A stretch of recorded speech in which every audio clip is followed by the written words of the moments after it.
right, I'm going to tell you guys a little bit about me. First of all, how many of you have started reading Relationship Real Estate? Because I know a lot of you just recently purchased it.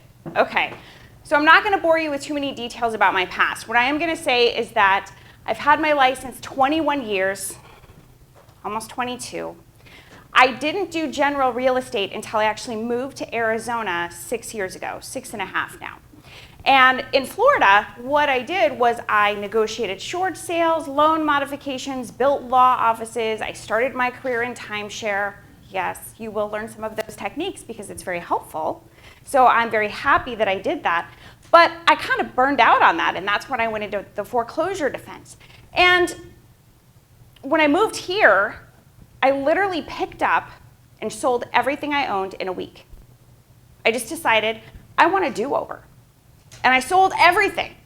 My candles on the walls, my pictures, everything. And I moved here. I shipped my clothes to my parents who live here. Everybody asks, why are you here? Well, my family's here.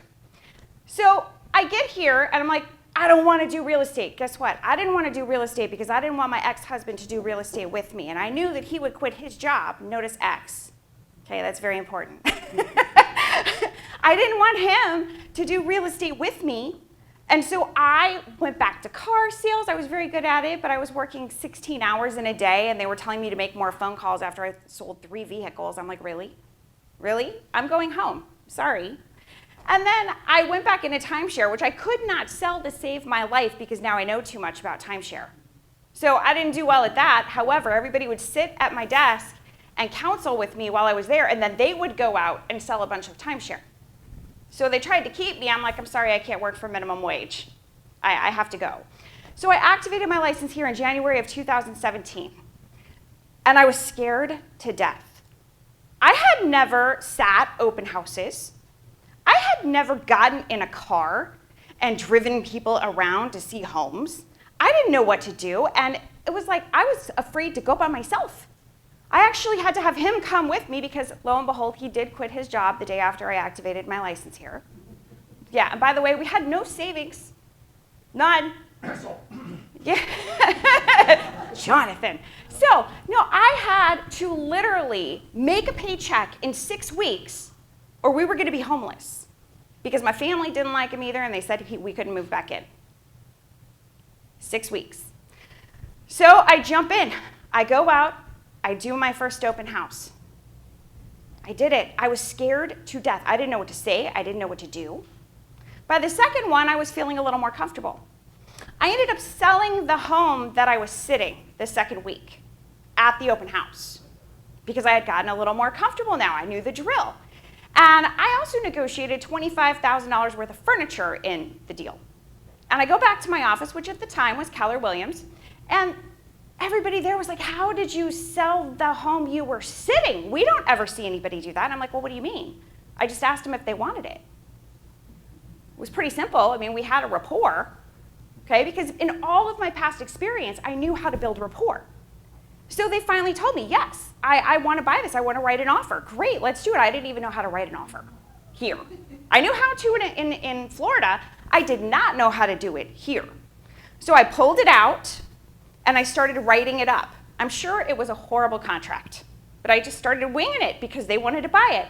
Lo and behold, before my bills were due, we actually closed, and I could pay the rent and everything else that I needed to pay. And then I never stopped. I just kept going. That year, I sold 42 homes, not knowing anybody. The next year, people kept coming to me, and they kept saying, I want to join your team. I'm like, I don't have a team. They're like, well, we want to join your team. I'm like, I guess I'm going to have a team. So I made every mistake in the book at first. I do have team members in this room right now that actually operate over here in West Valley. And I was like, well, okay, we're going to do this. So I was having great success. They were not having great success. And I took that really personally as their team leader. So I started creating training for them so that they could have success as well. And let me tell you, they started doing that training, and that year they won 4 awards for top volume in the entire Maricopa County. 4 awards because of this training. So then I had somebody on my team, Alan. You guys will hear me talk about him throughout this workshop. Alan passed away a couple of years ago, almost 3 years ago now, and he was my left hand.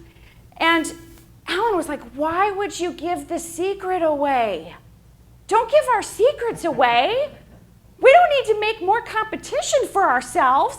And I'm like, Alan, it needs to be shared, because can you guys agree that nobody sat you down in this business and gave you corporate level sales training?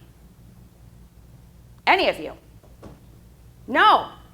Did you even know that you were going to get into this business and be a salesperson?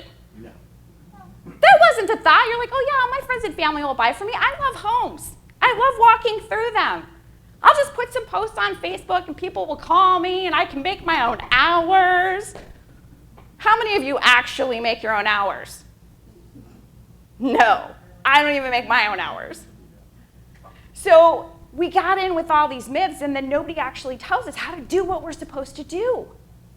So this training for you is corporate level sales training. Multi-million-dollar conglomerates pay millions and millions of dollars to put their sales process into a step for their salespeople. Now you have it too. I took their models and put them into the real estate language. How many of you had a sales background before you got into this business? Yes. Was it difficult to take your sales knowledge and put it into real estate verbiage? It can be kind of challenging. So let's do that.